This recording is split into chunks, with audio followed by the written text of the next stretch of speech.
Assalamualaikum warahmatullahi wabarakatuh. Pada kesempatan kali ini saya akan melakukan sebuah uji, yaitu uji perbandingan hasil tes eksperimen, yaitu dengan melakukan uji Pirate Sample T-Test dan uji Wilcoxon. Nah, data uji yang akan kita lakukan adalah data hasil dari pretest dan posttest pada metode ceramah mata pelajaran IPS dan metode Team Games Turnamen atau metode TGT. Nah, ini data sebelum kita edit. Nah, datanya saya ubah ke dalam bentuk seperti ini supaya nanti di dalam SPSS-nya mudah untuk diolah atau diproses melalui ujinya. Nah, langkah yang pertama adalah kita buka dulu aplikasi SPSS-nya.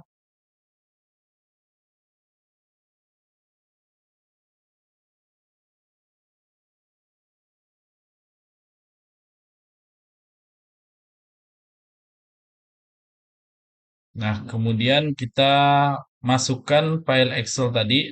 Caranya yaitu dengan cara klik open data dokumen, kemudian kita cari file tipsnya itu kita ubah ke bentuk Excel. Nah, di sini ada dua. Nah, ini untuk data asal dengan data yang sudah kita edit. Nah, ini yang sudah kita edit. Lalu kita pilih open.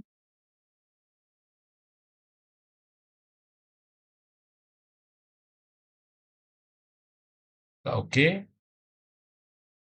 Nah, ini prosesnya sudah masuk datanya ke dalam SPSS. Kita lihat di variable view. Nah, langkah pertama yang akan kita lakukan adalah mengubah kolom value pada kode. Pada baris kode, ini kolom value-nya kita ubah dulu. Nah, kita masukkan datanya. Untuk satu, itu value satu kita beri label yaitu uh, pretest tes ceramah, add. Kemudian yang kedua, kita beri post test ceramah.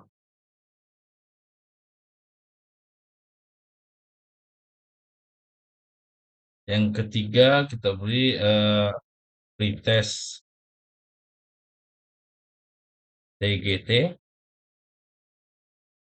Kemudian yang keempat adalah uh, post test TGT.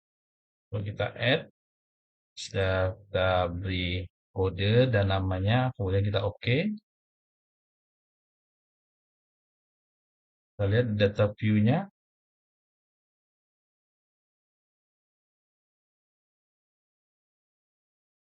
sudah diberi label nama pada kode.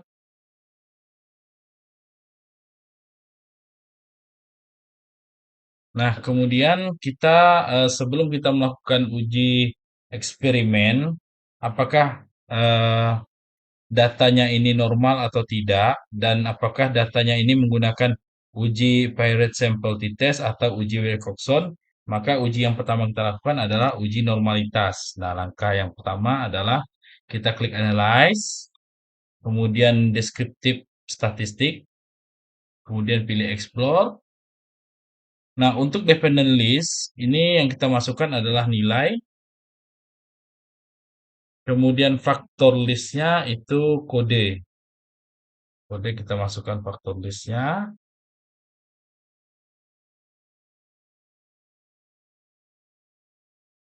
Kemudian kita pilih plot. Nah, di sini kita centang histogram, yang stem and leaf itu tidak usah dicentang. Kemudian kita centang juga normality plot with test. Kemudian pilih continue. Kemudian jangan lupa option.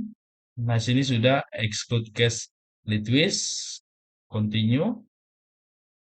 Nah, kemudian kita klik OK. Nah, di sini proses uji normalitasnya, kita langsung saja lihat tabel di test of normality-nya. Nah, di sini kita lihat dulu jumlah datanya itu. Nah, data yang kita ujikan pada siswa itu adalah berjumlah 36, 35 sampai 37. Nah, data ini menurut Dahlan pada tahun 2010, maka data ini menentukan apakah nilai signifikan yang akan kita ambil adalah Kolmogorov-Smirnov atau Shapiro-Wilk. Nah, karena datanya itu di bawah 50, maka nilai sig yang kita pakai adalah nilai sig yang berada pada bagian Shapiro-Wilk. Nah, kita bisa lihat pada hasil nilai signifikansi pada pretest ceramah yaitu 0,245 atau lebih besar dari 0,05, maka di sini pretest ceramah ini berdistribusi normal. Kemudian hasil signifikansi pada post-test ceramah adalah 0,208, lebih besar daripada 0,05, maka di sini juga berdistribusi normal. Kemudian pada pretest TGT kita bisa lihat hasilnya 0,321, maka lebih tinggi atau lebih besar daripada 0,05, maka juga berdistribusi normal. Nah, sedangkan hasil post-test pada TGT atau nilai signifikansi pada post-test TGT adalah 0,14. Ini lebih kecil dibandingkan 0,05, maka di sini berdistribusi tidak normal. Nah, maka untuk uji selanjutnya dapat dilihat bahwa eh, uji normality pada pretest dan post-test ceramah itu berdistribusi normal, sedangkan uji test of normality pada pretest TGT dan post-test TGT, yang satu berdistribusi normal, sedangkan yang satu berdistribusi tidak normal. Maka dapat disimpulkan untuk melakukan uji perbandingan antara pretest dan post-test pada ceramah, nanti kita akan menggunakan uji Pirate Sample T-Test dan untuk uji perbandingan antara pretest TGT dan posttest TGT, karena dia satu tidak normal dan satu itu normal, maka akan digunakan uji Wilcoxon. Nah, untuk yang pertama kita akan melakukan uji Pirate Pirate Sample T-Test untuk tes pretest dan posttest pada metode ceramah yang berdistribusi normal. Nah, langkah-langkahnya adalah kita klik analyze, kemudian kita pilih confirmate. Nah, di sini kita pilih paired sample di test. Nah, untuk variabel satu kita masukkan yaitu pretest, nilai pretest untuk pada metode ceramah. Nah, untuk variabel 2 kita masukkan nilai post-test pada metode ceramah.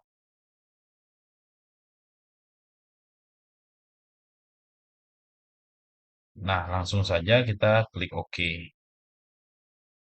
Nah, di sini kita lihat eh,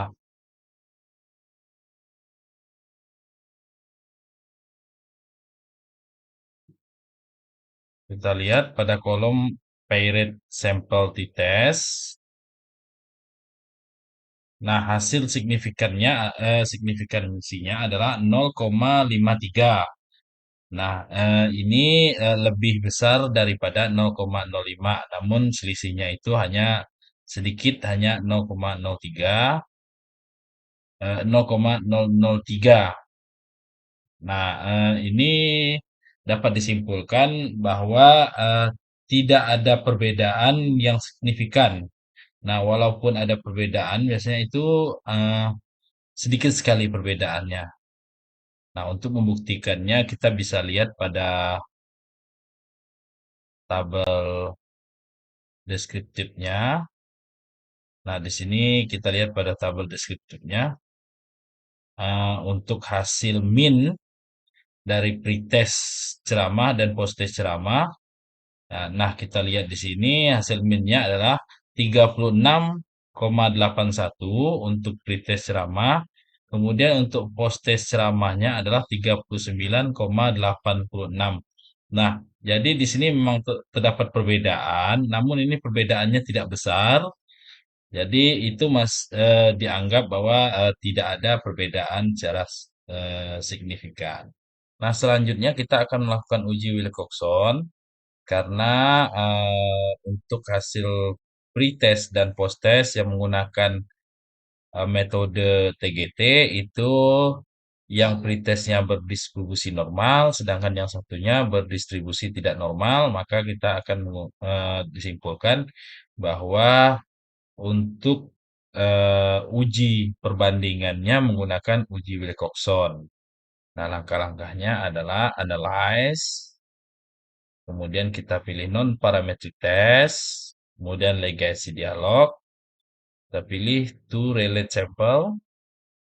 Nah, di sini untuk variabel satunya itu kita masukkan nilai pretest dengan menggunakan metode TGT. Masukkan pretest, kemudian variabel 2 kita masukkan nilai post-test dengan menggunakan metode TGT. Kemudian di sini sudah tercentang test tipnya adalah Wilcoxon. Kemudian kita pilih option, kita centang deskriptif. Kemudian pilih continue, kemudian pilih OK. Nah, di sini kita lihat tabel untuk tes statistiknya. Nah, di sini kita lihat hasil nilainya itu adalah kurang dari 0,01 atau bisa dibilang ini kurang dari nilai signya itu kurang dari 0,05. Nah, dapat disimpulkan ini terjadi atau terdapat perbedaan yang signifikan antara hasil tes sebelum menggunakan metode TGT dan setelah menggunakan metode TGT. Nah, kita bisa lihat di bagian deskriptifnya, perbandingannya.